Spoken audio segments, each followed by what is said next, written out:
ఒకరోజు నా టీచర్ గారు చెప్పారు, బాబు ఆర్ట్ వేయండి, మీ అందరికి గిఫ్ట్లు వస్తాయి.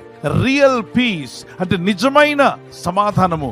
రియల్ పీస్ అంటే ఏంటో మీ పిక్చర్లో ఉండాలన్నప్పుడు పిల్లలందరూ ఇంటికి వెళ్ళి వాళ్ళ అమ్మని, నాన్నని, అంకుల్ని అందరిని అడిగి నిజమైన సమాధానం అంటే ఎలా ఉండాలంటే చక్కగా కొబ్బరి చెట్లు ఉన్నట్టు, దాని కింద నీళ్లు ఉన్నట్టు, నది పక్కన పిల్లలందరూ ఆడుకుంటున్నట్టు వేశారు.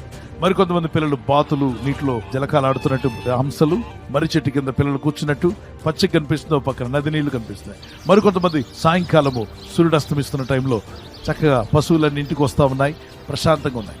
మరికొన్ని అడవిలో జింకలు అన్ని కూడా ప్రశాంతంగా ఉన్నట్టుగా వేశారు. ఎవరు గిఫ్ట్ వస్తూ చూడాలి, ఇప్పుడు జడ్జెస్ వస్తున్నారు.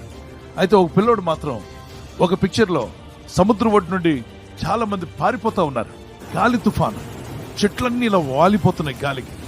అది చూసిన వెంటనే, రే నేనేం టాపిక్ చెప్పానో తెలుసా అని టీచర్ అడిగాడు. నేను చెప్పింది ఏంటి, సమాధానంగా రియల్ పీస్ అనేటువంటి పిక్చర్ వేసుకుని రమ్మంటే నువ్వేంటి అందరూ భయపడి కళ్ళన్నీ పెద్దవి చేసి భయపడిపోతూ ఆ గాలివానకు బెదిరిపోయి పారిపోతున్నారు జనం. ఇదేంట్రా గందరగోళంగా వేశావు పిక్చర్, అంటే నీకు అర్థం కాలేదా రియల్ పీస్ అంటే? అంటే ఆ యవనస్తుడు అన్నాడు, సార్ రియల్ పీస్ అనేటువంటిది నేను ఆ పిక్చర్ లో పెట్టాను, మీరు చూడండి ఒకసారి బాగా చూడమని. ఆ జడ్జెస్ దగ్గరకు వచ్చి చూశారు. గాలి తుఫాన్ వచ్చిన, సుడిగుండాలు, జీవితంలోకి ఎన్ని తల్లడిల్లిపోలే సమస్యలు వచ్చినా కదలకుండా 2 ఉన్నాయి చూడండి, అవే 2 పక్షులు. అలా ఉండగలిగితే అది నీ నిజమైన పీస్ అండి. అదండి రియల్ పీస్. అన్ని బాగున్నప్పుడు అందరూ బాగానే ఉంటారు, ప్రశాంతంగా ఉన్నప్పుడు అంతా బాగానే ఉంటుంది.